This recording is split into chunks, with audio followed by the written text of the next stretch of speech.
Hey guys, welcome back to Dave Does It. I'm Dave, and sometimes I do things. And one of the things we're going to do today is assess the damage on Old Blue. So we finally got out here, got the truck all set up, trailers all set up, we started working it. I went and got a load of stone, and oh boy do we screw up. So I'll give you a quick sneak peek here. This dump frame that we made, I knew it was going to have some force on it from twisting, but look at that guy there. So that's a solid piece of 3-inch box tube, 1/4-inch wall thickness, and I really didn't think it would twist it, and sure enough we did. So it seems to be isolated to the center here where we put the kickers on the side to help support it. It stayed straight, but this is pretty bad. I mean, if you look at it from the bottom, right, it moved that tube pretty significantly. So I'm not 100% sure if we're going to cut this out and try to get something beefier in here. I kind of had a thought about going to try to straighten it as much as I can and then getting a piece of I-beam to rest up against the backside here. Some of the other issues I noticed is that when we were lifting it, we actually started to twist the subframe that we built together for this dump assembly also. And part of that is because our mounting positions, right? So our mounting position is about a foot behind that piece of 3-inch box tube. So it kind of like curls the whole front up. So we have to put another mount up here to hold this stationary. And right now, when I try to suck it in to straighten that without any heat, right? So we're gonna have to get some heat involved.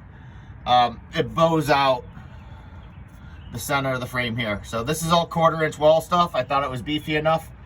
I guess it's not, especially for being like a straight push setup that this is. I thought we'd be pretty good. You know, I just kind of based this off of the subframe that my dump bed actually came off of, right? You know, and we're just using this flatbed temporary, as you've seen in some other videos. I just re-engineered the subframe. One, because the one that I purchased was damaged, and this one I tried to keep more of a lower profile, so our little tractor could dump into it, because if it was set up how it was supposed to be, this bed would actually sit 6 inches higher, and then we wouldn't be able to fully dump with our tractor into the bed. So that's kind of where I'm at. Used Old Blue once, and then she's already broke. So it's kind of upsetting, right? You know I've shed on this a little bit in some of the prior videos, that anytime I try to do something with this truck, it just kind of like kicks me back another step, right? I think I make forward progress, and then something else is screwed up, and I'm pretty much at my wit's end. You know, we have a fully rebuilt, rusty 25-year-old truck now that's worth what, you know, $3,000. So it's pretty upsetting to me. It hits me kind of hard, you know, and especially with the season, getting young. You know, I've only done a handful of jobs so far, so I can give you a quick little trailer tour. You know, we got the trailer all set up now. So I think I kind of like how this ended up coming out. You know, it fits the grinder, all my things pretty good. Got a rack there. Some shovels and ramp extensions. Utility rack. We got a little rack for our chip guard on the other side, and then, you know, the toolbox. So we're all fully stocked in here with things that we use pretty regularly. Got some tools, extra teeth, and saw. So all in all, I'm happy with how this little trailer came out. I'm not happy with Old Blue being broken. So I'm gonna get everything out of the garage, drop the trailer, we'll get Old Blue in there, and we'll start assessing the situation. All right, guys, I got the truck here in the shop. Kind of show you what we're working against. I'm not exactly sure how to fix this, right? I know what I'm probably going to do. I also know what I should do. I think I'm just going to leave this as like a little update video. I'm going to talk to some people and come to a better conclusion, right? So I do have to put more legs on the subframe to hold it to the truck, right? Because the subframe is flexing. But I can't do that because of the twist, because right now they're pulled and not where they're supposed to be. So I think what we're going to end up doing is getting the rosebud on the torch. And just unfortunately, my tanks are empty.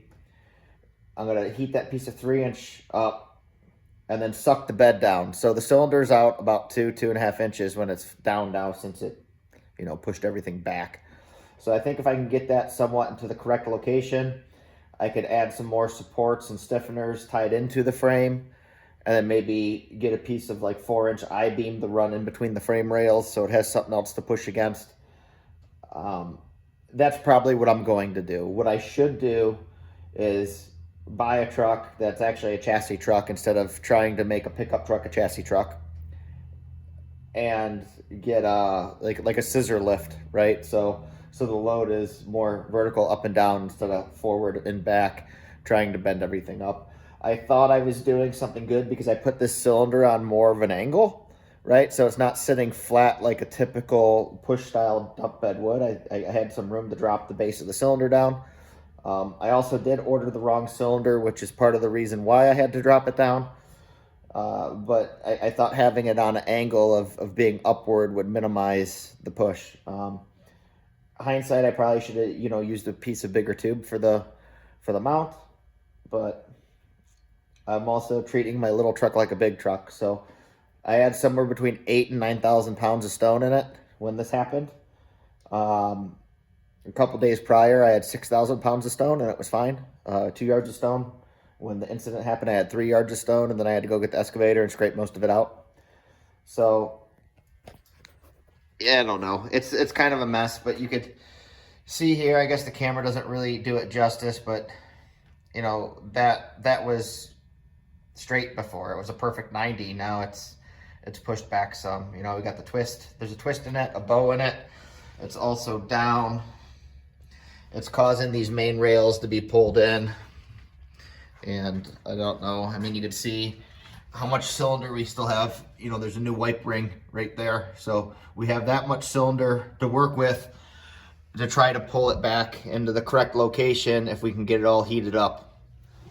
So I think I'm going to run over to the steel supply store, see what they have in their drop sections. I do need a piece of 4-inch I-beam for the excavator anyways. So it'll allow me to pick through their drops and kind of piece something together for this while I'm waiting on some calls and talking to some people.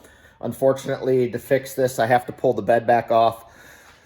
So that's setting the other truck up, getting ready to roll, peeling this off, setting it to the side, and then getting the truck back in here. I might reach out to Mr. Dave and do it out at his shop just because he has a little more room and some bigger things to assist me with this, and then he'd be able to have more than one rosebud where I'd only be able to have one. It's just kind of a keister. I can't take this truck apart right now because I have some jobs on the books for it. So I think I'm going to be rolling around like this for a little bit till we can put a game plan together and start doing this repair. I might be able to, in a weekend, we could peel the bed off, try to straighten this, right? And then I could set the bed back on it so it's in the right location. And as long as I keep it unloaded, it's not going to bend anymore. And then the following weekend, I could do a follow-up and we could start adding more gussets and supports and kind of see how that progresses and what happens from there. It's I don't know. It's upsetting to me just because, I've expressed in some videos that this is a project that shouldn't have been. And, it was a 3-year build for me, just using money that I had from like side jobs or, cash jobs. So I didn't have to take any home money or, end up with like a truck payment of some sort to build a dump truck. So it's been a long time coming, and it's been a hurdle every step of the way. And if you guys want, I could go into farther in depth and tell the whole story of this truck and why I should not have built it. But, by the time we got to that point, I was so deep, I didn't really have a choice. I couldn't abandon it. I do have another truck that needs some work that I think, I don't know. I guess that's another video in itself, right? I have a diesel 6-speed truck that has a broken frame, but the drivetrain is amazing. I do have a 3/4 ton frame in the back for that truck. I was gonna build that to be like a truck camper rig for me and Mrs. C. So we like going on vacation out west and hanging out in the mountains and stuff. And I was going to use that truck for that, but now I'm wondering if I should just go buy a 550 chassis off somebody and just buy a whole pre-done dump bed subframe assembly for $6,000-7,000 and have a real dump truck. You know, it's stuff I kind of have, but it's more work at the same time. And you know, I don't have any spare cash for this right now, which is unfortunate. You know, I was doing all this while I was working full time and doing the stump grinding stuff on the side, and I was just constantly reinvesting the business money from the stump grinding back into itself, right? So this is my full-time gig now. This is the only income that I have that I'm contributing to my household. So it makes projects like these a lot harder until we get an influx of cash back in here. So this is kind of where we stand. The truck's all beat up. I'm going to talk to some people, get some opinions. You know, this is a big problem with straight push trucks too. You know, every time I've seen a dump truck get all banged up or bent up, it was always a straight push, not a scissor. But because of the span I have, having the truck with the pickup truck with frame rails instead of the cab and chassis rails, I don't think that I'm actually can widen a scissor that far to grab the supports on the frame rails. So that might be too much stress for that too over that span. I don't know. You know, or I just keep this truck for light loads, and like I said, you know, we'll have to work up into something bigger. I just can't do any stone or topsoil right now, or keep the loads light. But it's just really upsetting. You know, it's just another kickback. So I know this video wasn't what they normally are, what I was trying to be. I guess it's more of you know, a daily blog for me, or update video where I'm at, what I'm dealing with.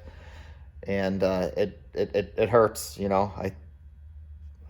I'm just kind of at my wit's end trying to make this work, and you know, you get kicked down every step of the way. So when I figure out what I'm doing, I'll bring you guys back and we'll touch on this, and you know, you'll be here for the repair.